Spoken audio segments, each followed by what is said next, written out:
Take a look at this image. What might this be? A frightening monster? Two friendly bears? Or something else entirely? For nearly a century, 10 ink blots like these have been used as what seems like an almost mystical personality test. Long kept confidential for psychologists and their patients, the mysterious images were said to draw out the workings of a person's mind. But what can ink blots really tell us, and how does this test work?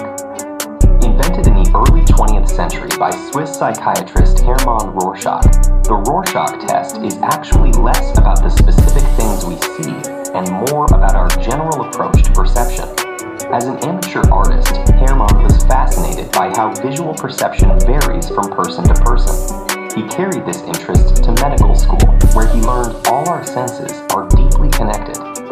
He studied how our process of perception doesn't just register sensory inputs, but transforms them.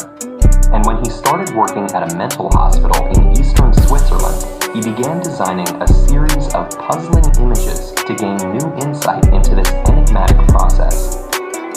Using his inkblot paintings, Roarschach began quizzing hundreds of healthy subjects and psychiatric patients with the same question: what might this be? However, it wasn't what the test subjects saw that was most important to Roarschach, but rather how they approached the task. Which parts of the image did they focus on or ignore? Did they see the image moving? Did the color on some inkblots help them give better answers, or distract and overwhelm them? He developed a system to code people's responses, reducing the wide range of interpretations to a few manageable numbers.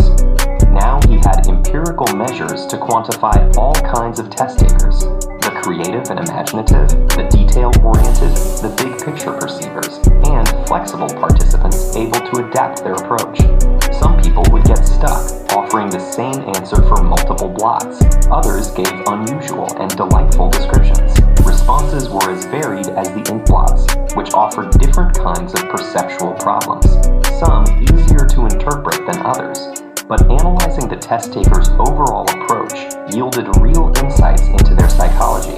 And as Roarschach tested more and more people, patterns began to pile up. Healthy subjects with the same personalities often took remarkably similar approaches. Patients suffering from the same mental illnesses also performed similarly, making the test a reliable diagnostic tool. It could even diagnose some conditions difficult to pinpoint with other available methods.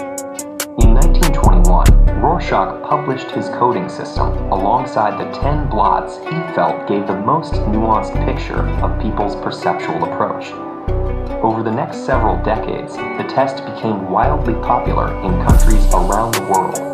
By the 1960s, it had been officially administered millions of times in the US alone. Unfortunately, less than a year after publishing the test, Hermann Roarschach had died suddenly. Without its inventor to keep it on track, the test he had methodically gathered so much data to support began to be used in all sorts of speculative ways. Researchers gave the test to Nazi war criminals, hoping to unlock the psychological roots of mass murder. And